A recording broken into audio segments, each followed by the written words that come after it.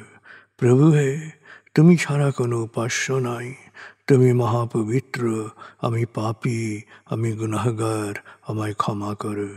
প্রভু হে, তুমি ছাড়া কোনো উপাস্য নাই, তুমি মহাপবিত্র, আমি পাপী, আমি গুনাহগার, আমায় ক্ষমা করো। প্রভু হে, তুমি ছাড়া কোনো উপাস্য নাই, তুমি মহাপবিত্র, আমি পাপী, আমি গুনাহগার, আমায় ক্ষমা করো। প্রভু হে, তুমি ছাড়া কোনো উপাস্য নাই, তুমি মহাপবিত্র, আমি পাপী, আমি গুনাহগার, আমায় ক্ষমা করো। প্রভু হে, তুমি ছাড়া কোনো উপাস্য নাই, তুমি মহাপবিত্র, আমি পাপী, আমি গুনাহগার, আমায় ক্ষমা করো। প্রভু হে, তুমি ছাড়া কোনো উপাস্য নাই, তুমি মহাপবিত্র, আমি পাপী, আমি গুনাহগার, আমায় ক্ষমা করো। প্রভু হে, তুমি ছাড়া কোনো উপাস্য নাই, তুমি মহাপবিত্র, আমি পাপী, আমি গুনাহগার, আমায় ক্ষমা করো। প্রভু হে, তুমি ছাড়া কোনো উপাস্য নাই, তুমি মহাপবিত্র, আমি পাপী, আমি গুনাহগার, আমায় ক্ষমা করো। প্রভু হে, তুমি ছাড়া কোনো উপাস্য নাই, তুমি মহাপবিত্র, আমি পাপী, আমি গুনাহগার, আমায় ক্ষমা করো। প্রভু হে, তুমি ছাড়া কোনো উপাস্য নাই, তুমি মহাপবিত্র, আমি পাপী, আমি গুনাহগার, আমায় ক্ষমা করো। প্রভু হে, তুমি ছাড়া কোনো উপাস্য নাই, তুমি মহাপবিত্র, আমি পাপী, আমি গুনাহগার, আমায় ক্ষমা করো। প্রভু হে, তুমি ছাড়া কোনো উপাস্য নাই, তুমি মহাপবিত্র, আমি পাপী, আমি গুনাহগার, আমায় ক্ষমা করো। প্রভু হে, তুমি ছাড়া কোনো উপাস্য নাই, তুমি মহাপবিত্র, আমি পাপী, আমি গুনাহগার, আমায় ক্ষমা করো। প্রভু হে, তুমি ছাড়া কোনো উপাস্য নাই, তুমি মহাপবিত্র, আমি পাপী, আমি গুনাহগার, আমায় ক্ষমা করো। প্রভু হে, তুমি ছাড়া কোনো উপাস্য নাই, তুমি মহাপবিত্র, আমি পাপী, আমি গুনাহগার, আমায় ক্ষমা করো। প্রভু হে, তুমি ছাড়া কোনো উপাস্য নাই, তুমি মহাপবিত্র, আমি পাপী, আমি গুনাহগার, আমায় ক্ষমা করো।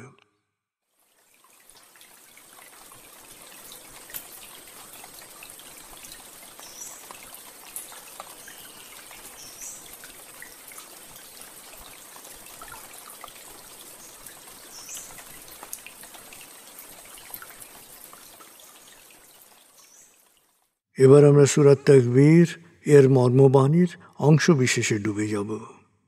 তারপর ডুবে যাব আজকের জন্য নির্ধারিত সূরার তেলাওয়াত ও মর্মবাণীতে। 81 সূরা তাকবীর। দয়াময় মেহেরবান আল্লাহর নামে। যখন সূর্য অন্ধকারে ঢেকে যাবে, যখন তারকারাজি নিজেদের আলো হারাবে, যখন পর্বতমালা মরীচিকার ন্যায় উধাও হবে, যখন পূর্ণ গর্ভবতী উটনী পরিত্যক্ত হবে, যখন সকল বন্য পশুকে একত্র করা হবে, যখন সমুদ্রের জলরাশি স্ফীত হবে, যখন দেহে আবার আত্মা সংযুক্ত হবে, যখন জীবন্ত কবর দেয়া শিশুকন্যাকে জিজ্ঞেস করা হবে কি অপরাধে তাকে হত্যা করা হয়েছিল, যখন প্রত্যেকের আমলনামা দেখানো হবে, যখন আকাশের আবরণ সরানো হবে, যখন জাহান্নামের আগুন গনগনে লাল করা হবে, যখন জান্নাতকে দৃশ্যমান করা হবে, সেদিন প্রত্যেকেই জানতে পারবে কি পরিণতির জন্যে সে নিজেকে প্রস্তুত করেছে, বুঝতে পারবে কি করা উচিত ছিল আর কি করা উচিত হয়নি। সাক্ষী আবর্তনশীল নক্ষত্র, কক্ষপথে দৃশ্যমান গ্রহসমূহ যা এক সময় অদৃশ্য হয়, সাক্ষী রাতের অবসান মুহূর্ত এবং প্রভাতের আগমনকাল। নিশ্চয়ই এই কোরআন আরশের সার্বভৌম অধিপতির নিকট উচ্চ মর্যাদা সম্পন্ন সম্মানিত রসুলের মুখ নিঃসৃত, যার কথা অবশ্যই বিশ্বাসযোগ্য ও মানা উচিত।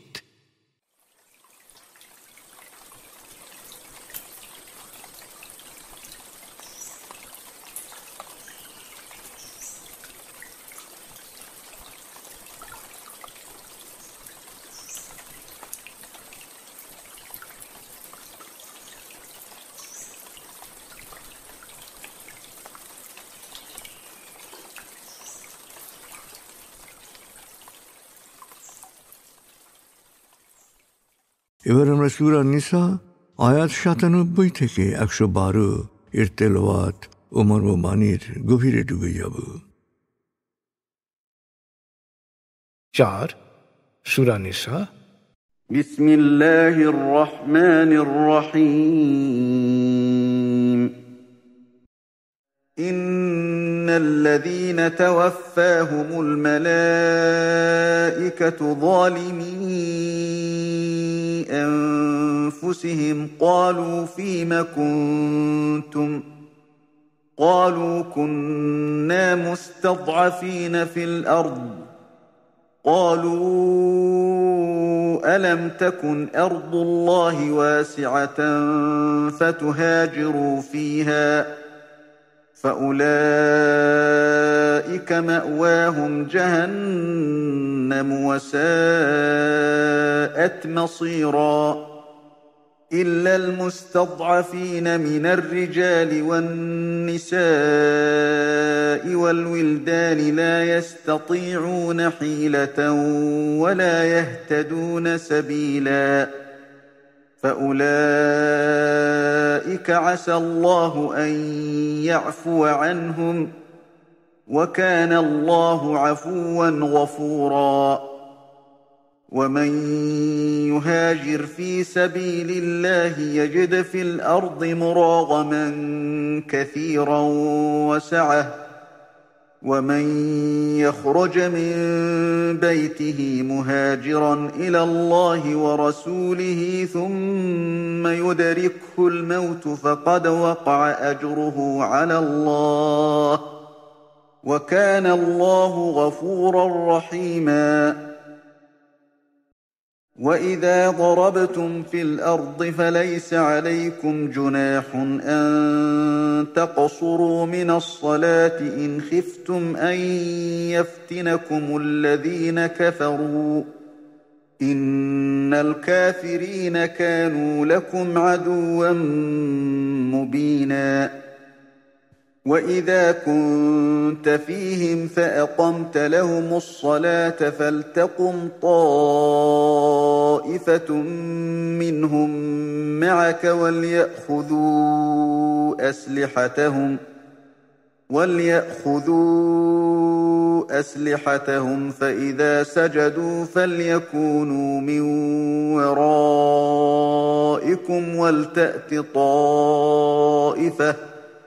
ولتأت طائفة أخرى لم يصلوا فليصلوا معك وليأخذوا حذرهم وأسلحتهم وَدَّ الَّذِينَ كَفَرُوا لَوْ تَغْفُلُونَ عَنْ أَسْلِحَتِكُمْ وَأَمْتِعَتِكُمْ فَيَمِيلُونَ عَلَيْكُمْ مَيْلَةً وَاحِدَةً وَلَا جُنَاحَ عَلَيْكُمْ إِن كَانَ بِكُمْ أَذًى مِّن مَّطَرٍ أَوْ كُنتُم مَّرْضَىٰ أَن تَضَعُوا أَسْلِحَتَكُمْ وَخُذُوا حِذْرَكُمْ إِنَّ اللَّهَ أَعَدَّ لِلْكَافِرِينَ عَذَابًا مُّهِينًا فَإِذَا قَضَيْتُمُ الصَّلَاةَ فَاذْكُرُوا اللَّهَ قِيَامًا وَقُعُودًا وَعَلَىٰ جُنُوبِكُمْ فَإِذَا اطْمَأْنَنتُمْ فَأَقِيمُوا الصَّلَاةَ إِنَّ الصَّلَاةَ كَانَتْ عَلَى الْمُؤْمِنِينَ كِتَابًا مَّوْقُوتًا وَلَا تَهِنُوا فِي ابْتِغَاءِ الْقَوْمِ إِن تَكُونُوا تَأْلَمُونَ فَإِنَّهُمْ يَأْلَمُونَ كَمَا تَأْلَمُونَ وَتَرْجُونَ مِنَ اللَّهِ مَا لَا يَرْجُونَ وكان الله عليما حكيما إنا أنزلنا إليك الكتاب بالحق لتحكم بين الناس بما أراك الله ولا تكن للخائنين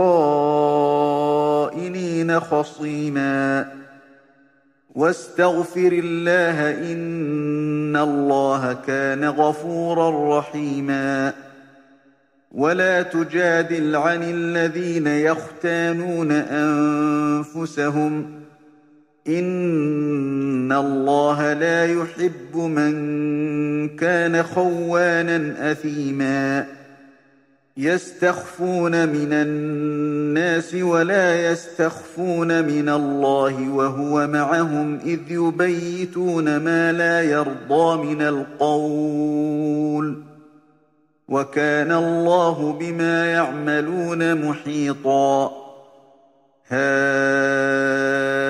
أنتم هؤلاء جادلتم عنهم في الحياة الدنيا فمن يجادل الله عنهم يوم القيامة أم من يكون عليهم وكيلا ومن يعمل سوءا أو يظلم نفسه ثم يستغفر الله يجد الله غفورا رحيما ومن يكسب إثما فإنما يكسبه على نفسه وكان الله عليما حكيما ومن يكسب خطيئة أو إثما ثم يرم به بريئا فقد احتمل بهتانا وإثما مبينا দয়াময় মেহেরবান আল্লাহর নামে। যারা নিজেরা নিজেদের অনিষ্ট করেছে, নিজেদের সর্বনাশ করেছে, তাদের জান নেওয়ার সময় ফেরেশতারা জিজ্ঞেস করে, তোমরা কেন এমন খারাপ অবস্থায় পড়েছিলে? তারা বলে, আমরা অসহায় ছিলাম। ফেরেশতারা বলে, কেন? আল্লাহর জমিন কি অনেক প্রশস্ত ছিল না? তোমরা কি এই জনপদ ছেড়ে অন্য জনপদে হিজরত করতে পারতে না? ওরাই বাস করবে জাহান্নামে, আর বাসস্থান হিসেবে তা কতই না নিকৃষ্ট। তবে যেসব অসহায় নরনারী ও শিশু, যারা কোনো শক্তি সঞ্চয় করতে পারেনি এবং কোনো সঠিক পথও পায়নি, আল্লাহ তাদের পাপ মোচন করে দিতে পারেন, কারণ আল্লাহ যথার্থই পাপ মোচনকারী, অতীব ক্ষমাশীল। আর যে কেউ অন্যায়ের রাজত্ব ছেড়ে আল্লাহর পথে হিজরত করবে, সে পৃথিবীতে বহু আশ্রয়স্থল ও প্রাচুর্য লাভ করবে। আল্লাহ ও রসুলের পথে হিজরত করার সময় পথে কারো মৃত্যু হলে তার পুরস্কার আল্লাহর কাছে অবধারিত। আল্লাহ অতীব ক্ষমাশীল, পরম দয়ালু। সত্য অস্বীকারীদের তরফ থেকে কোনো বিপদের আশঙ্কা করলে সফরকালে নামাজ সংক্ষিপ্ত করার মধ্যে কোনো দোষ নেই। আসলে সত্য অস্বীকারীরা তোমাদের প্রকাশ্য শত্রু। হে নবী, তুমি যখন বিশ্বাসীদের সাথে থাকবে এবং যুদ্ধাবস্থায় নামাজে ইমামতি করবে, তখন সঙ্গীদের দু দলে ভাগ করবে। প্রথম দল তোমার পেছনে সশস্ত্র অবস্থায় নামাজে দাঁড়াবে এবং প্রথম রাকাতের সেজদা সম্পন্ন করে পেছনে চলে যাবে এবং সশস্ত্র ও সতর্ক অবস্থায় থাকবে। তখন দ্বিতীয় দল তোমার পেছনে এসে সশস্ত্র অবস্থায় নামাজে দাঁড়াবে ও নামাজ সম্পন্ন করবে। তোমাদের সবসময় সশস্ত্র ও সতর্ক থাকতে হবে। সত্য অস্বীকারীরা সবসময় সুযোগের সন্ধানে থাকবে। তোমরা একটু অসতর্ক হলেই তারা তোমাদের উপর নৃশংস হামলা চালাবে। অবশ্য বৃষ্টি বাদলের জন্যে কেউ কষ্ট পেলে বা অসুস্থ হলে অস্ত্র রেখে দেয় কোনো দোষ নেই, কিন্তু শত্রুর ব্যাপারে সবসময় সতর্ক থাকবে। অবশ্য আল্লাহ সত্য অস্বীকারীদের জন্যে অপমানকর শাস্তি প্রস্তুত রেখেছেন। এরপর নামাজ শেষ করে দাঁড়িয়ে, বসে বা শুয়ে আল্লাহকে স্মরণ করবে। যখন পারিপার্শ্বিক নিরাপত্তা লাভ করবে তখন যথাযথভাবে নামাজ কায়েম করবে। নির্ধারিত সময়ে নামাজ কায়েম করা বিশ্বাসীদের জন্যে ফরজ।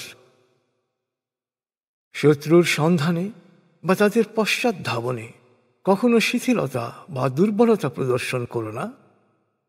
মনে রেখো, এটা তোমাদের জন্য কষ্টকর হলে ওদের জন্যও কষ্টকর। আর পার্থক্য এই, তোমরা এই কষ্টের বিনিময়ে আল্লাহর কাছ থেকে যা প্রত্যাশা করতে পারো তারা তা পারে না। আল্লাহ সর্বজ্ঞ, প্রজ্ঞাময়। হে নবী, আমি এই কিতাব পূর্ণ সত্যতা সহ তোমার উপর নাযিল করেছি। আল্লাহ তোমাকে যে সত্য পথ দেখিয়েছেন তুমি সে অনুসারেই মানুষের মধ্যে বিচার মীমাংসা করবে। কখনো অপরাধীদের সমর্থনে ওকালতি করবে না, বরং তাদের জন্য আল্লাহর নিকট ক্ষমা চাও। নিশ্চয়ই আল্লাহ ক্ষমাশীল, পরম দয়ালু। যারা নিজেরাই নিজেদের প্রবঞ্চিত করে তাদের পক্ষে কখনো ওকালতি করো না। নিশ্চয়ই আল্লাহ বিশ্বাসভঙ্গকারী পাপীদের অপছন্দ করেন। পাপাচারীরা মানুষের কাছ থেকে ওদের কর্মকাণ্ড গোপন করতে পারে, কিন্তু আল্লাহর কাছ থেকে তা গোপন করা সম্ভব নয়। যখন ওরা রাতে আল্লাহর অপছন্দনীয় বিষয়ে পরামর্শ করে তখন তিনি তো সবই দেখেন, সবই শোনেন। আসলে ওদের সব কিছুই আল্লাহর জ্ঞানের আওতাধীন। শোনো, তোমরা পার্থিব জীবনে তাদের পক্ষে কথা বলছো, কিন্তু মহাবিচার দিবসে আল্লাহর সামনে কে তাদের পক্ষে কথা বলবে? কে তাদের উকিল হবে? কেউ পাপ করে বা নিজের অনিষ্ট করে আন্তরিকভাবে ক্ষমা চাইলে আল্লাহকে সে অতীব ক্ষমাশীল ও পরম দয়ালু রূপেই পাবে। যে কেউ পাপ করে সে আসলে নিজেরই ক্ষতি করে। নিশ্চয়ই আল্লাহ সর্বজ্ঞ, প্রজ্ঞাময়। হে মানুষ, শুনে রাখো, কেউ কোনো অন্যায় বা পাপ করে পরে তা কোনো নির্দোষ ব্যক্তির ওপর চাপিয়ে দিলে মিথ্যা অপবাদের দায়ভার যুক্ত হয়ে তার পাপের বোঝা আরো ভারী হবে।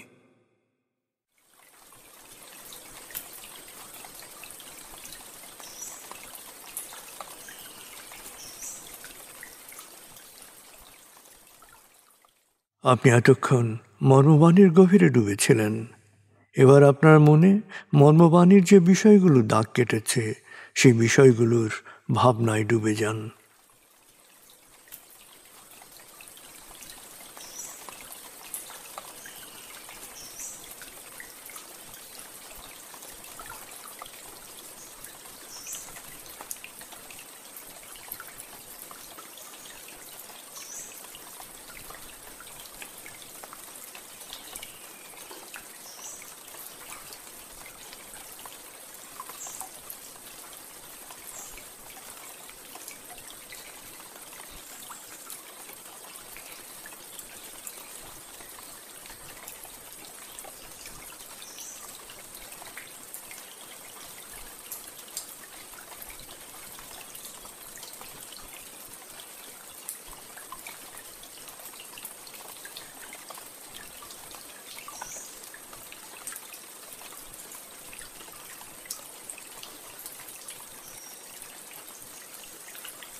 এবার আমরা জিকির ও দোয়ার গভীরে ডুবে যাব।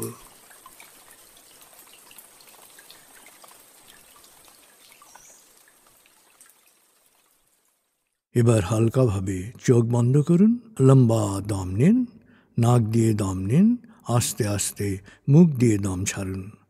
দম নেবেন পেটে, ছাড়বেন মুখ দিয়ে। দম নেওয়ার চেয়ে দম ছাড়তে সামান্য বেশি সময় নিন।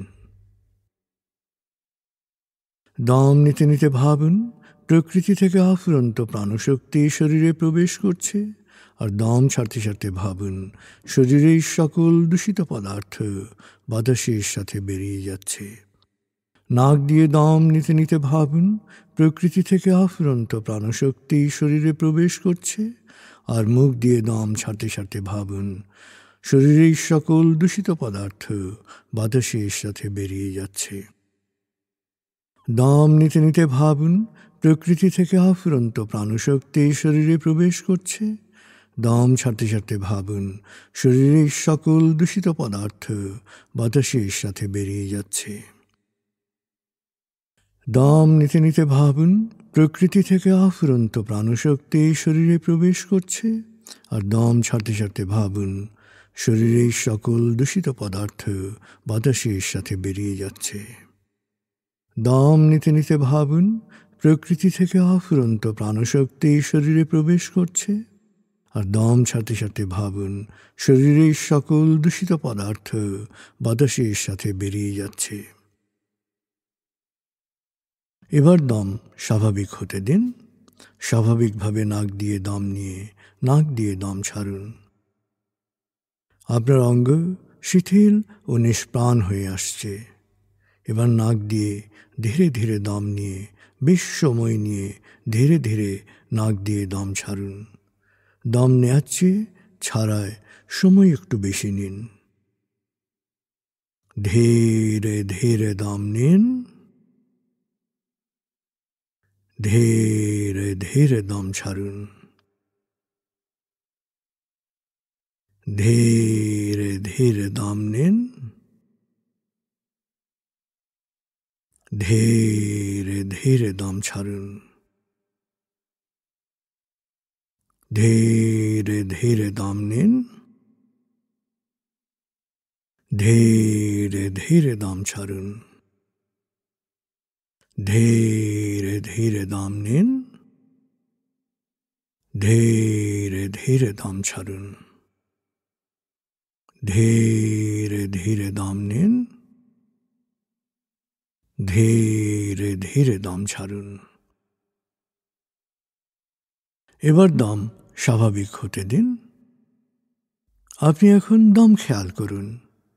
বাতাস নাক দিয়ে ফুসফুসে প্রবেশ করছে, আবার বেরিয়ে আসছে। আপনার পুরো মনোযোগ নাকে দমের প্রবেশ পথে দিন। বাতাস স্বাভাবিক যাওয়া আসা করুক, আপনি শুধু দম খেয়াল করুন।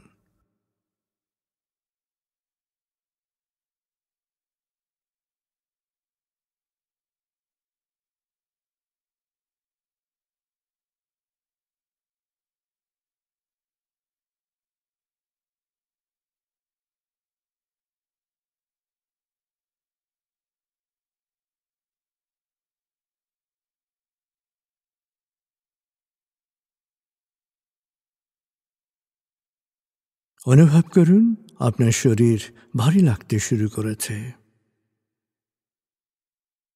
আরাম আরাম আরাম অনুভব করুন শিথিলতা স্রোতের মতো, বরফ গলা পানির মতো আপনার মাথা থেকে শরীর বেয়ে নিচের দিকে নেমে যাচ্ছে।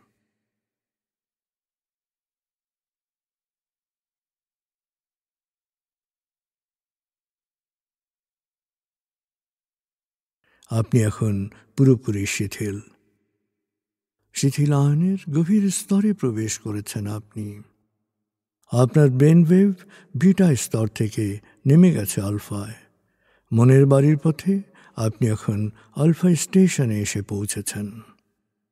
এই স্টেশনে আপনার জন্য রয়েছে বিশেষ ওয়েটিং রুম। আলফা স্টেশন থেকে আপনি এখন মনের বাড়িতে যাচ্ছেন। আমি গণনা শুরু করছি। 19,